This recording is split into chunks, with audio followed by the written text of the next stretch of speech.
Hi, everybody. Welcome to step 3, part 4. We are working on question number 11 now. Here you are going to insert your graph from Desmos into a Google slide and label all your parts. We have provided the slide for you. You simply need to launch it. And when you are finished labeling all your parts, please submit it. This video, we are going to show you how to label all the parts of your graph. So first things first, let's go ahead and load the tool here, and that will open it up for you in a big screen. This is too small, right? This is hard to operate on this small screen. You can use your magnifying glass to make it bigger and pull it up to 100%, or you can leave it at the 50% and just make it a little bigger by zooming in a little. So either way is fine with me. All right. So now let's get started. Before I go on, I want you to know you can also click right here on the label the parabola to make it bigger so that you can even see it even more. And that's always an option for you in any document that I give you that is interactive like this. To submit it, you would simply go back to the original document, and here on your screen, you should see the submit button once we're finished. All right, so let's take a quick overview of what you're going to do here. You are going to insert your picture, your graph image from Desmos, okay? You are going to right click on the picture, go to order and send it to the back because it's the last image that we're entering into this document. So we want all of the things that we want to label it to be on top of it. So we're going to send it to the back. Then we're going to label the vertex, axis of symmetry, y-intercept, x-intercepts, the interval of decreasing, the interval of increasing, the end behavior, and identify the 3 additional points that you found for your table at the beginning of the project. So let's get started. So I'm here in Desmos to grab my picture. The way I'm going to grab my picture, make a copy of it, is go to share your graph, and then I'm going to export the image. And when I export the image, I can choose what size I want. I'm going to leave it at medium square, and I'm going to download the image. I'm going to go ahead and save it somewhere safe where I know where it's located by going to Save As. That way I can find my graph when I'm ready for it. All right, my graph is saved now. So here's what we're going to do. We're going to go here and we're going to go to Insert. And we're going to insert image and upload it from the computer. You can actually, for most of you, you're going to do it from your Google Drive. So click here and you'll be able to find your image over here on the right-hand side. For some of you, it will be the most recent image, and some of you will actually have to go find it in your unit folder. All right, so I found my image. I'm gonna go ahead and select it and open it up, and it inserts into my graph. Yay, it's in there. So now I can start on my steps. Step 2, right click on the picture, which on your keyboard is gonna be 2 fingers that you press down on your Google Chrome book, and that will allow you to do a right click. You're gonna go to the word order, and you're gonna send to back. So right click, go to the word order, and send to back. This will allow all of the pictures here that we have, all the labels here, to actually be on top of the graph so that we can label it appropriately. Now, we are ready to label our vertex. So you're probably wondering which labels are we going to use, right? Meaning, am I going to use the vertex that I identified on my table here, like 4, 2.3, or am I going to use the vertex that I identified on the regression line, like here, 4.252, 2.692? To be honest with you, we really don't mind which one you use, for the vertex. So choose the one that you want to use and let's go for it, okay? All right, I'm going to actually use the one from the regression line. So I'm going to actually copy these points over to my graph here. So let's take this label here and we're going to move it over to the vertex. All right. And I'm really trying to get in the middle as much as possible. And so my x coordinate of my vertex is 4.252.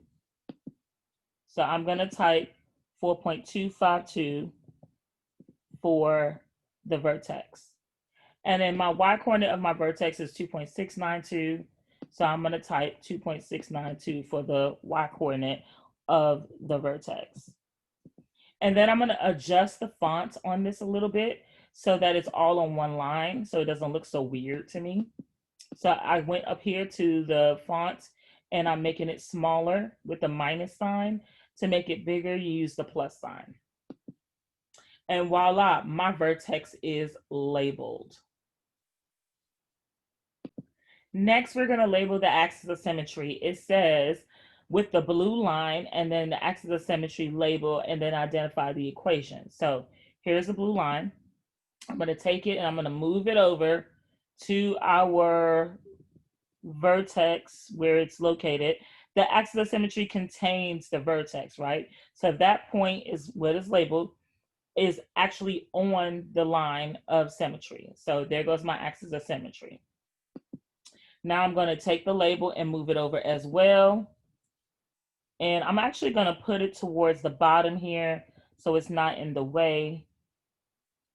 But I'm going to make sure it stays on the document, because if I don't make it stay on the document, Miss Lawrence cannot see my label. So I got to make sure it stays on top of the document. All right. Now my axis of symmetry is, the equation of my axis of symmetry is the x coordinate of the vertex. So I'm going to copy the x coordinate of the vertex here, and I'm going to put that as x equals 4.252, and that is the equation of my axis of symmetry. Next, we're going to label the y-intercept. All right, so the y-intercept is where the graph crosses the y-axis. So I'm going to move my, again, need to make sure it stays on the graph. And I'm going to move it up here a little bit. And this is where the graph crosses the y-axis, at that location right there. Now for this one, you also identified it visually. So you can use the y-intercept that you identified in your table, 0, -3, or you can do the one from the regression line. Either one, it will be fine with me. 0, -2.793 is our y-intercept from the regression line. I'm going to use the y-intercept from the regression line just to be consistent with everything else that I'm doing. But if you use 0, -3, meaning the one that you identify visually, that is fine as well. So my coordinate is 0, and then my -2.793. Let me make sure I typed that in correctly. Yes, I did. All right, so now my y-intercept is labeled. Now, before we go any further, what we really were supposed to do is use these dark black lines here to label our y and x axis. That's what we really were supposed to do, all right, to make it really, really apparent where the y axis is, because sometimes that's hard to see, and where the x axis is. So let's go ahead and extend these lines. You can also extend them so that they fill up the whole page, right? Whoops. So let's just click on it, and then you can use your arrows to actually move them up, down, to the right, to the left, etc., etc. And then at the ends, you can extend it out further. All right, just remember, whatever comes off the page, you will not be able to see. Miss Lawrence will not be able to see. Okay, so now we have our y-axis and our x-axis, and our y-intercept is labeled like we needed to. Now we need to label our x-intercepts. So in my graph, I have 2 x-intercepts. You would use this one if you only had 1, okay? But if you have 2, then you have a smaller one and a larger one. So I'm going to go ahead and label my x-intercepts with our 2 labels.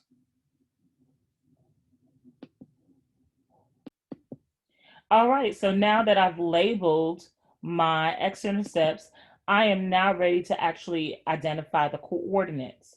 So this is where you must use the one that you identified on decimal because this is what you saw for algebraically. All right, so if I click here, there goes my x-intercept and there goes my second one as well. So I'm going to label my smaller x-intercept 1.273, and this is smaller because it's closer to 0. And then my other x-intercept because it's 7.231, and this is bigger because it's more positive away from 0. Okay, so the smaller one, again, is always closer to, well, it can be closer to 0 or just more towards the negative side. Those ones are smaller. And then if it's bigger, it's going to be more towards the right side, more towards the positive numbers. All right, so let's go ahead and label our points. So now that you see my x-intercepts are labeled here and here, you may have to, again, adjust the font so that it could fit on one line, okay? So that it doesn't look weird. It doesn't look like it's on two lines. And that's fine. You can adjust the font as necessary. All right, so we are now ready to identify the interval of decreasing and increasing. All right, so on this side of my graph, remember, in order to identify the interval of increasing and decreasing, you start on the leftmost side of the graph. So here's the leftmost side of the graph, okay? And then you follow it all the way to the vertex. So as I follow my line to the vertex, I notice that my cursor is actually going up. So it's increasing. Therefore, the interval of increasing is going to be on the left-hand side. So I'm going to move my label to the left-hand side of the blue line. And I'm just going to put it right up here to show that this is the interval of increasing on this side. Okay? Now, to determine the interval, remember I'm on the left-hand side. So that means my x values on the left-hand side are going towards negative infinity. Now, it stops increasing once it gets to the vertex. Well, the x-coordinate of the vertex is 4.252, so it's going to stop increasing at 4.252. And there goes my interval of increasing. Now to label my interval of decreasing.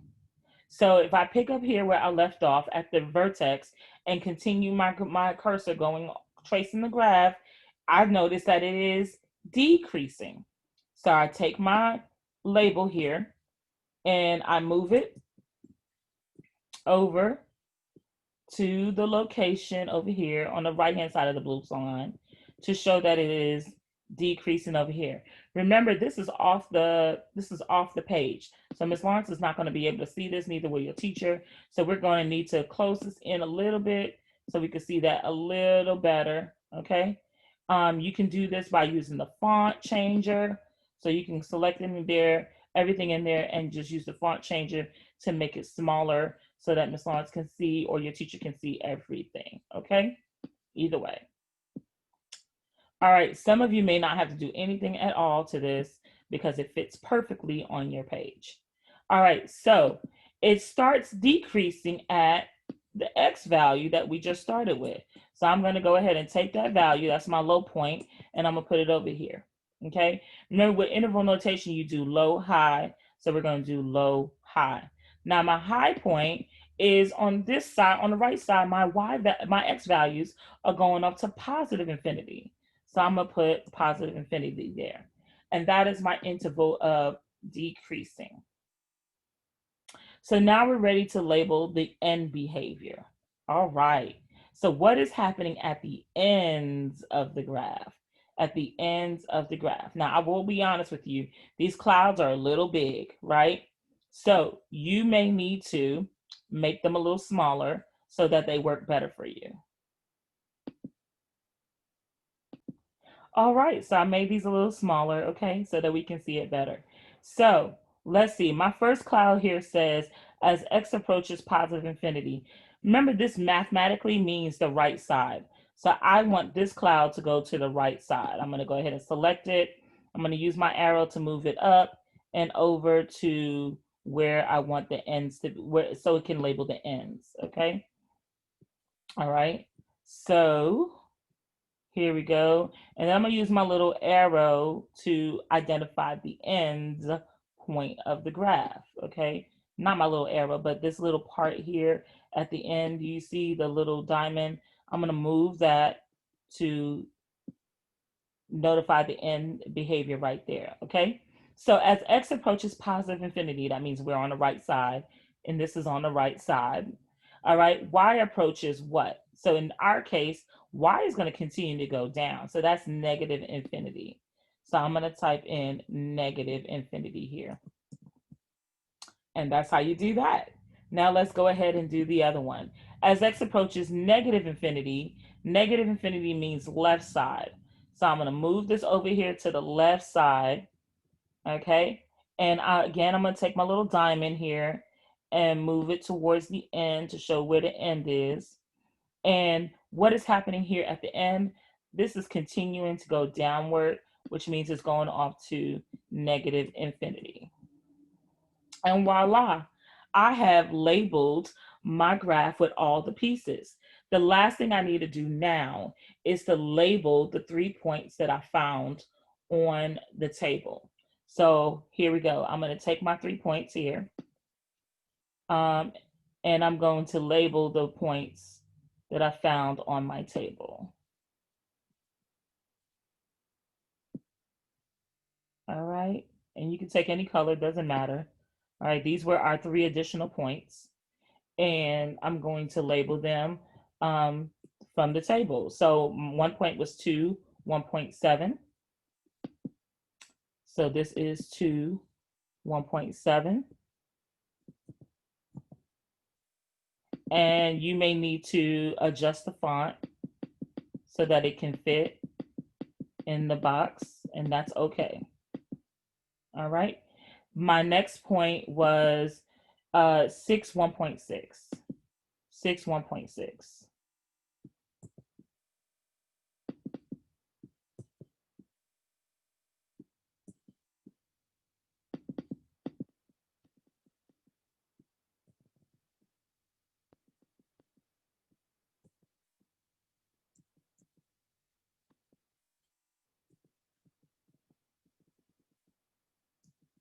All right, 6, 1.6. And then my last point is going to be 7, 0.6. 7, 0.6.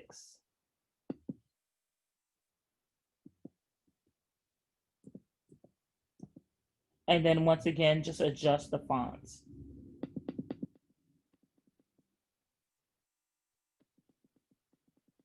until it fits. All right. And now we're done. We have labeled everything. All right, good job.